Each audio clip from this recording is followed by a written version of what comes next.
ओम नमः शिवाय। शिवजी सदा सहाय। ओम नमः शिवाय। गुरुजी सदा सहाय। जय गुरुजी। शुक्राना गुरुजी। शिवपुराण श्री शतरुद्र संहिता 27वां अध्याय। द्विजेश्वर अवतार।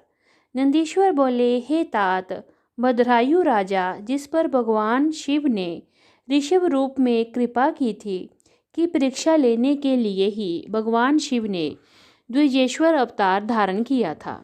ऋषभ के प्रभाव से अपने शत्रुओं पर विजय पाकर भद्रायु सिंहासन पर आरूढ़ हुए।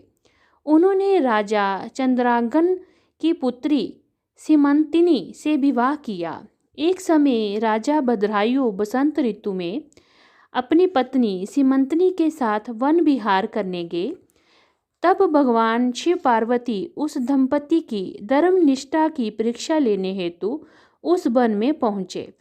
महान लीलाधारी भगवान शिव और पार्वती जी ने ब्राह्मण ब्राह्मणी का रूप धारण किया और अपनी माया से रचित सिंह से भयभीत होते हुए राजा भद्रायु की शरण में गए और उनसे अपनी प्राण रक्षा करने हेतु प्रार्थना करने लगे।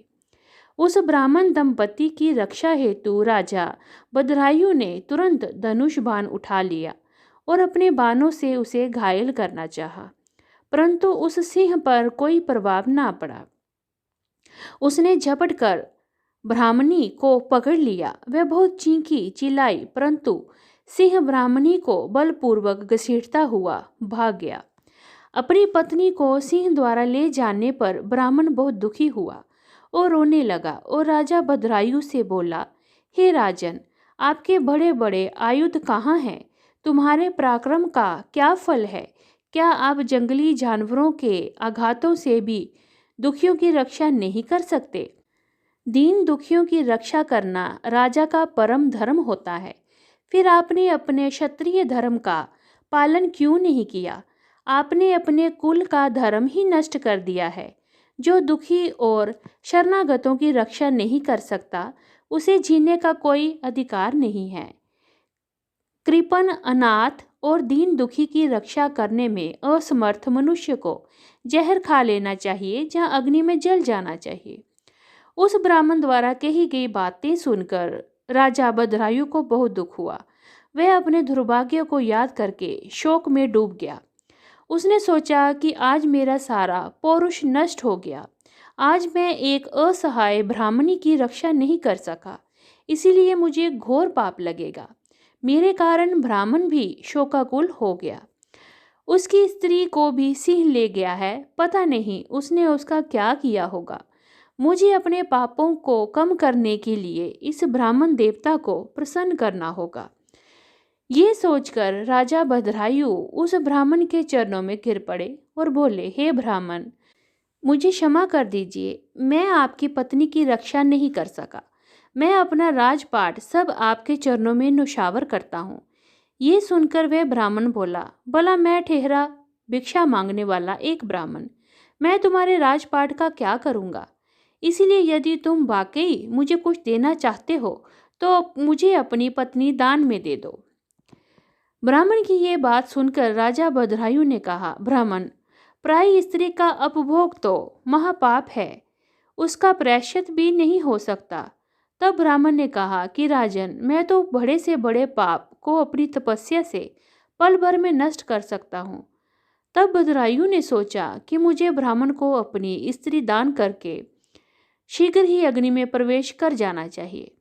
तत्पश्चात राजा भद्रायु ने अपनी पत्नी उस ब्राह्मण को सौंप दी।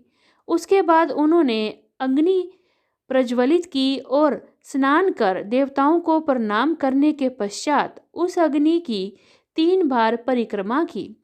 फिर त्रिलोकीनाथ भगवान शिव का ध्यान करने लगे और उन्हीं का स्मरण करते हुए जैसे ही वह अग्नि में प्रवेश करने लगे, वैसे ही द्विजेश्वर रूपधारी भगवान शिव वहां प्रकट हो गए।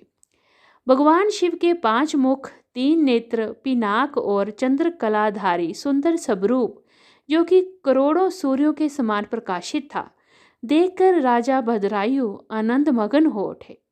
उन्होंने दोनों हाथ जोड़कर शिवजी को प्रणाम किया और उनकी स्तुति करने लगे। राजा भद्रायु की स्तुति सुनकर भगवान शिव पार्वती बोले, हे भद्रायु, तुम्हारी शिव भक्ति से मैं बहुत प्रसन्न हूँ। तुमने सदा मेरा भक्ति भाव से पूजन किया है, अतः तुम अपनी पत्नी सहित मुझसे वर मांगो। आज मैं तुम्हारी मनोवांछित अभीष्ट वस्तु प्रदान करूँगा। मैंने ही तुम्हारी परीक्षा लेने हेतु ब्राह्मण का रूप धारण किया था। ब्राह्मणी के रूप में स्वयं देवी पार्वती थी और वह सिंह मायावी था। तुम अपनी परीक्षा में सफल हो गए हो राजन, कहो क्या चाहते हो। भगवान शिव के ये उत्तम वचन सुनकर राजा भद्रायु बोले, हे देवादिदेव भगवान शिव, आप सबके परमेश्वर हैं। आपके स्वरूप के साक्षात दर्शन पाकर मैं धन्य हो गया हूँ। मैं सकुटुंब आपके श्री चरणों की भक्ति करना चाहता हूँ। मैं, मेरी रानी, मेरे माता पिता आपके सेवक बनकर आपके श्री चरणों में रहें।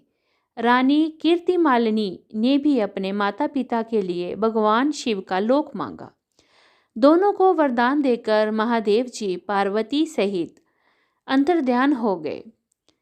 राजा रानी अपने नगर को लौट आए। फिर 10,000 वर्षों तक राज्य करने के पश्चात वे दोनों भगवान शिव के धाम को गए। इस परम पवित्र पाप नाशक कथा को जो कोई सुनता अथवा पढ़ता है, उसे इस लोक में सब भोग ऐश्वर्य प्राप्त होता है तथा अंत में भगवान शिव के लोक को जाता है।